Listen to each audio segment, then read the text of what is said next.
Vincent Karim Leclau makes an offhand joke at an intern during an office meeting. Later that day, the intern erupts into a violent rage. He attacks Vincent with a laptop and is subsequently fired. Later in the evening, Vincent returns home and spends some time looking for a potential girlfriend on a dating app. In addition, he takes a picture of his injury and uploads it on social media to get numerous sympathetic comments the next day. Vincent is randomly attacked at his workstation by a project manager who stabs him repeatedly with a pen. The fellow workers intervene and pull them apart. Soon, Vincent starts noticing strange things. The stranger's looking at him the wrong way as if possessed. With nowhere to turn, a scared Vincent then runs away, after which the attacker snaps out of what seems to be a hallucination. Later, the two men report themselves to here in order to discuss the incident. He honestly admits that he wasn't in his normal state of mind and that he doesn't remember anything about the incident. He clearly feels bad for what he did and apologizes to Vincent in a crying voice. As a result, Vincent doesn't file a formal complaint and ends the matter with a mutual handshake. Later on, another boss advises Vincent to work remotely, since something about him is obviously unnerving people.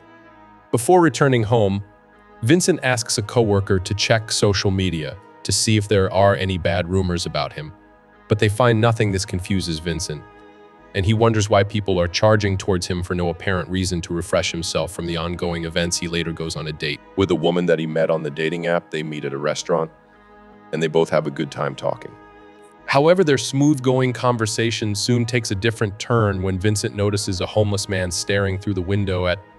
The man starts walking towards the restaurant, but as he proceeds to cross the street, he's hit by a car. This incident makes Vincent uncomfortable, so he leaves. Even on his way home, he can't stop feeling that everyone on the street is watching him. As a result, he gets into a taxi. The next day, Vincent goes for a ride on the bicycle, but luckily manages to hide off the road. Vincent finally breathes a sign of relief when the car drives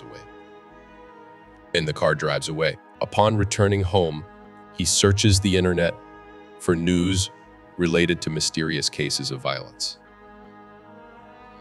He is disturbed to find several examples of people suddenly disassociating and attacking whoever is around them. Concerned about the ongoing predicament, Vincent seeks counsel from a psychologist, hoping for insight into his predicament. However, the psychologist dismisses his concerns as attention-seeking behavior. Despite this, Vincent refuses to give up and decides to take matters into his own hands. He reflects on his experiences and discerns a pattern. Everything bad starts with eye contact. However, he doesn't know how it stops. As a result, he goes to the balcony and says hello to the neighbor, who at first returns the greeting with good manners, but after a few seconds of staring, the neighbor's face goes blank and he throws his stuff towards Vincent. When Vincent looks out for the second time, the neighbor appears confused over what happened. This makes him realize that the second eye contact ends the attack.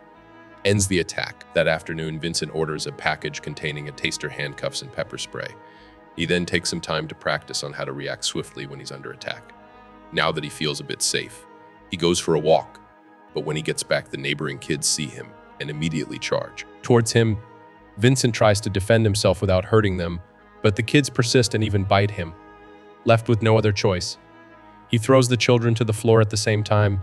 The kid's mother spots him and accuses him of assaulting her children. She calls for her husband and some other neighbors, prompting Vincent to rush to hide inside his apartment, scared. Vincent blocks his door with furniture and waits until everyone leaves. When it gets quiet outside, Vincent packs up some of his belongings, takes a cab, and makes his way to his father's remote homestead as he seeks answers for this affliction. Once there, he learns that his father, Jean-Pierre, now lives with his new girlfriend.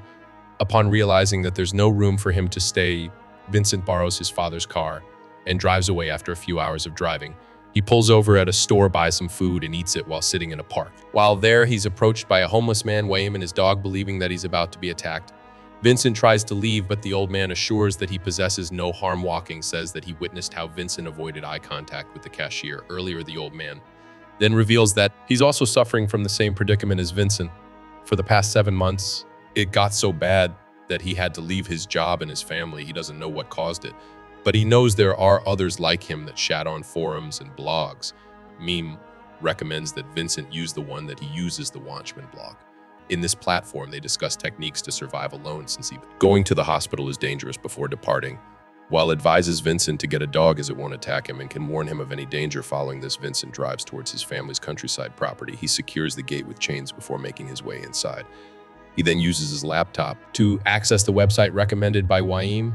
He tries to chat, but he needs an account for it. As a result, he creates an account and joins the blog under the fictitious name 69 Vape God for Jesus 420. From this point onwards, he starts to learn several tricks on how to deal with this strange situation. Starts off friendly until the neighbor's daughter begins to stare at him. She violently tries to reach for Vincent, prompting him to rush back inside later. While going through the website, he finds Joaquim's profile and they start discussing via DM. Sometime later, Vincent goes to the bathroom only to discover that the toilet has been clogged. He goes to check the septic tank outside and finds it flooded as well. Just then, a repairman called by the neighbor arrives, and Vincent tries his best to avoid eye contact, but unfortunately the man happens to look into his eyes immediately, making him violent. Following this, a physical brawl ensues between the two, with Vincent desperately trying to fend off the man. As the fight escalates, the attacker throws him into a pile of excreta and starts beating him up, but Vincent somehow manages to grab a nearby rock and knocks him unconscious. In the aftermath, Vincent quickly washes himself and loads the repairman into a car trunk before driving away. Upon reaching a distance, he opens the car trunk to abandon the repairman, but the latter unexpectedly attacks him with a knife. This infuriates Vincent, so he finishes him off with a hammer. After disposing of the body, he returns home, takes a shower, and stitches his wounds. The following day, Vincent visits a dog shelter to buy a pet for his company. Amidst all the barking dogs, his attention is caught by a quiet one that appears friendly towards him. The dog is supposed to be for self-defense. Why would he want the quiet one? But he chooses it and brings it home, naming it Sultan. In the next scene, Vincent and his dog are seen playing at a beach. Soon, a group of family members walks towards him, and Sultan quickly alerts him by barking, not wanting to get into any trouble. They both flee the scene. That evening, Vincent drives to a fast food restaurant and makes an order. He pretends to be disabled and asks a waitress to bring the food outside. Margot is the one who brings his order. When she asks about his disability, he confesses that he lied, but Margot doesn't mind because she likes having an excuse to catch a break from the clients. Inside, her free-spirited attitude immediately impresses Vincent, causing him to develop a crush on her, and surely she likes him too. Nothing's hotter than a man who fakes disabilities. The next morning, he again goes to the same restaurant to see Margot under the pretense of ordering food. As the two converse, a couple of bikers show up. Seeing Margot, immediately gets into Vincent's car and asks him to drive away. Upon reaching a safe distance, she thanks him for saving her from trouble. She also suggests that they stop at a nearby bar and grab a drink together, which he agrees to. Margot then purchases 2 bottles of beer, and they enjoy drinking it in the parking lot. However, their respite is short-lived as the bikers locate them.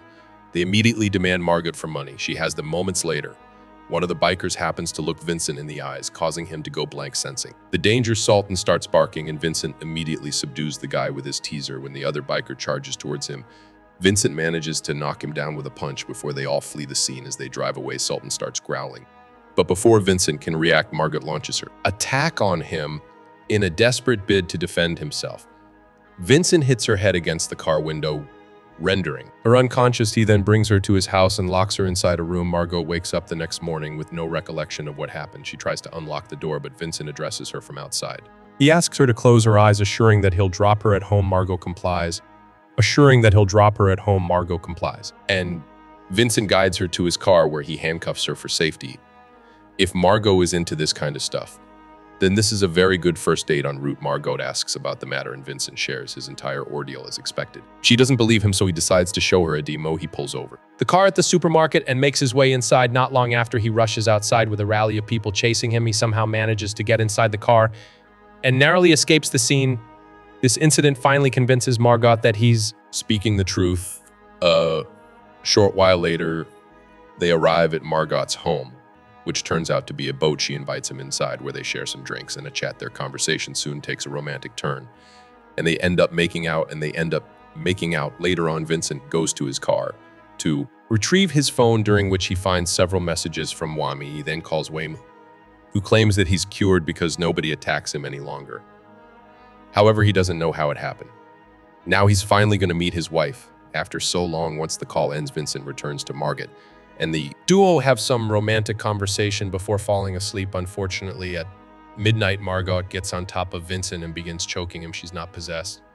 She just took the handcuffs earlier as a sign in a desperate attempt to save himself. He knocks her with a punch before rushing outside. Minutes later, Margot calls him back, but she doesn't blame him for defending himself while Vincent takes care of the wound he gave her. She wonders if they can make their relationship work. Suddenly, Sultan starts barking, and they hear a voice which Margot recognizes as the owner of a neighboring boat.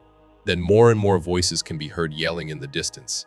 Sensing a looming threat, they hastily drive away from the scene. They got to Vincent's place, only to find signs of a breaking regardless. They make their way inside, where they encounter Jean-Pierre holding a shotgun. Vincent asks about the matter, to which his father explains that a bunch of violent people broke into their house and killed his girlfriend. The old man breaks down in tears, so Vincent offers him a comforting hug before putting him to sleep. Afterwards, Vincent receives a message from Waim informing him that things didn't go well with his wife. Now that he doesn't have any reason to survive, he decides to commit the unthinkable. Before bidding goodbye, he shares the coordinates of all the shelters organized by their website. Devastated, Vincent repeatedly tries to call him, but to no avail. The following morning, he drives to call him, but to no avail. The following morning, he drives his father, girlfriend, and dog towards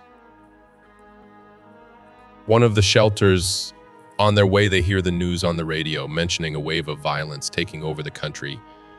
Eventually, they come across a highway blocked by a bunch of vehicles.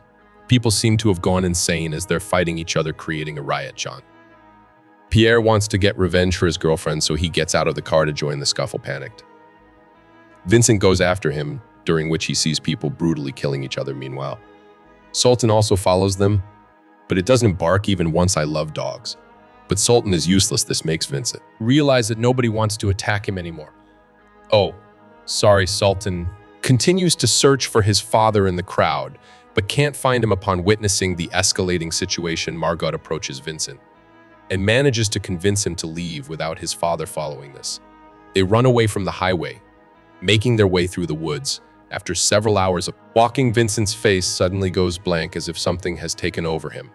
He then unexpectedly attacks Margot, but she somehow manages to cover his eyes, ultimately making him stop. In the aftermath of this incident, Margot blindfolds his eyes with a piece of her clothing before pressing on. Sometime later, they make it to a road where they find a car with a dead driver. Margot takes down the body, and the two drive back to her place. In the final scene, Vincent, Margot, and Sultan board a boat and sail away to start a new life together. Subscribe for more videos like this.